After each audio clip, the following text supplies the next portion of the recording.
सुंदरबन के जंगल में एक ठग सियार रहता था। वह बहुत ही निकम्मा और कामचोर था। हमेशा इसी जुगाड़ में रहता कि कहीं कोई मुर्गा मिले जिसे मूर्ख बनाकर उसके साथ ठगी की जाए। एक दिन अरे बंदर भाई, कल रात में मैंने आपको सपने में देखा।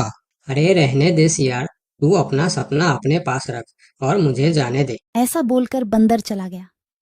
धीरे धीरे सारे जानवर सियार की हरकत को जान चुके थे, इसलिए कोई भी जानवर उसकी बातों में नहीं आता था। अब सियार समझ चुका था कि इस जंगल में उसकी दाल नहीं गलने वाली, इसीलिए वह दूसरे जंगल जाने का निश्चय किया और अगले दिन सियार अपने जंगल को छोड़कर दूसरे जंगल की तरफ निकल पड़ा। दूसरी जंगल में पहुंचते ही दिन भर जंगल का जायजा लिया और शाम होते ही एक गधे को देख उसके पास गया और रुककर बोला, गधे भाई, मैं इस जंगल में नया आया हूँ और शाम भी ढल चुकी है। क्या मुझे एक रात रुकने के लिए आपके पास शरण दे सकते हो? हाँ हाँ, क्यों नहीं।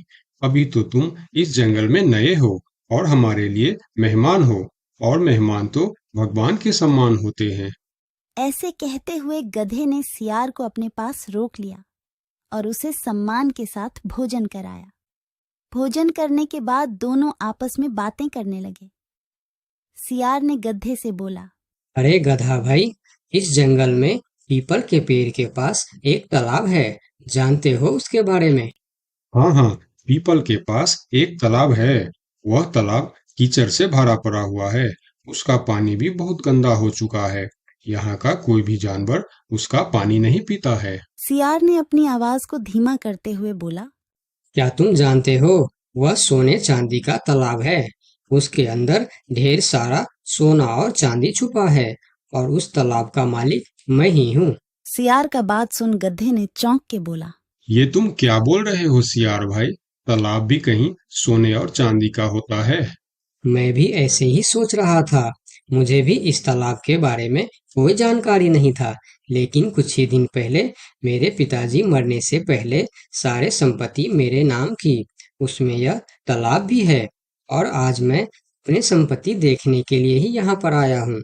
यकीन नहीं होता तो यह थैली में देख लो, जो मैंने अभी इस तालाब से निकाला है। सोने के गहने निकालकर गधे को दिखाया, जो उसे ठगने के लिए उसने अपने साथ लेकर आया था। गहने को देखकर गधे को सियार के बात पर विश्वास हो गया और बोला, अरे हाँ, ये तो सचमुच सोने चांदी का है। तब तो तुम बड़े ही भाग्यशाली हो, इसलिए तुम्हारे पास ये सोना चांदी का तालाब है। अब सियार मन ही मन खुश हो रहा था। उसे तो इसी बात का इंतजार था।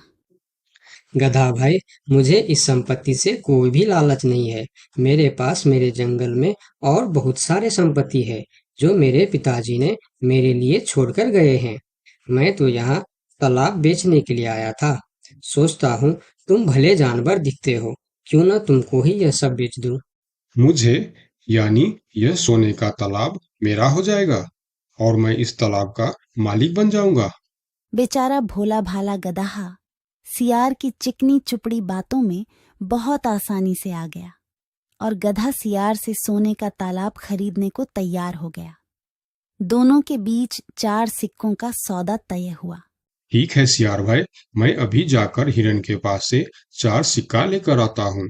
मेरे पास अपना घर न होने के कारण मैं अपनी सारी कमाई हिरन के पास ही रखता हूँ, और जब भी मुझे जरूरत पड़ता है मैं उससे ले लेता हूँ।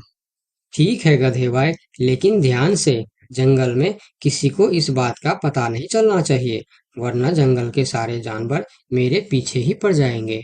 ऐसा बोल सियार गधे को भेज देता है और गधा हिरण के पास जाकर अपना सिक्का मांगता है। गधे भाई, घर में सब ठीक तो है ना? आज आपको अचानक से 4 सिक्कों का क्या जरूरत पड़ गया?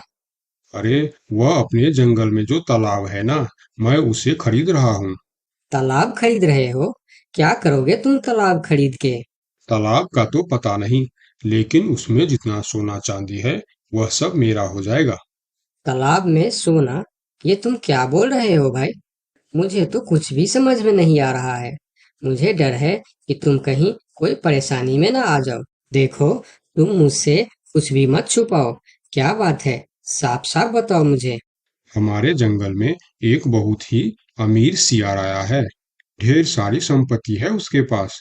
और तो और हमारे जंगल में जो तालाब है ना, जिसे हम लोग गंदा नाली समझकर उसका पानी भी नहीं पीते हैं, उस तालाब में ढेर सारा सोना और चांदी है। उसने तो मुझे उस तालाब से सोने का गहना भी निकाल कर दिखाया है। उसी तालाब को मैं खरीद रहा हूँ। हम दोनों के बीच 4 सिक्कों का सौदा हुआ है। मुझे तो वह सियार मूर्ख ही मालूम पड़ता है, जो इतने सस्ते में सोने का तालाब बेच रहा है। मूर्ख वो नहीं, मूर्ख तुम हो। भला तालाब भी कोई सोने चांदी का होता है? अरे गधा भाई, तालाब से पानी निकलता है, सोना नहीं। मैं भी ऐसे ही सोच रहा था, परंतु उसने मुझे सोने निकाल कर भी दिखाया। गधे भाई, मुझे वह कोई ठग मालूम पड़ रहा है, जो तुम्हारे आंखों में धूल झोंक कर तुम्हें झांसा दे रहा है। मैं एक तरकीब बताता हूँ, जिसे दूध का दूध और पानी का पानी हो जाएगा। कौन सा तरकीब हिरन भाई? तुम ऐसा करो, उस सियार से बोलो कि मेरा हिरन भाई ने कहा है कि लिखा पढ़ी होगा तभी मैं उसे 4 सिक्का दूंगा, और अगर बिना लिखा पढ़ी से ही काम हो जाता है तो मैं सिर्फ एक ही सिक्का दूंगा। अगर वह तालाब सच में सोने की है तो वह लिखा पढ़ी जरूर करेगा, नहीं तो वह एक सिक्के में ही मान जाएगा। हिरण की बात सुनकर गदहा हाँ में सिर हिलाया और सिक्का लेकर सियार के पास पहुंचता। सियार भी गधे के आने के इंतजार में उतावला हो रहा था। गधा पहुंचते ही सियार से बोला, सियार भाई, मेरा हिरन भाई ने कहा है, यदि आप लिखा पढ़ी के लिए तैयार हो तो मैं आपको 4 सिक्का दूंगा, वरना बिना लिखा पढ़ी के आप एक सिक्का ले लो और मुझे यह तालाब दे दो। सियार ठग किसी तरह से जल्दी करके सिक्का लेकर वहां से जाना चाहता था। वह बोला, अरे गधे भाई, तुम बड़े अच्छे और भले मालूम पड़ रहे हो, तुमसे क्या लिखा पढ़ी कराना। चलो, तुम एक ही सिक्का दे दो। अब गधे को समझने को कुछ बचा ही नहीं था।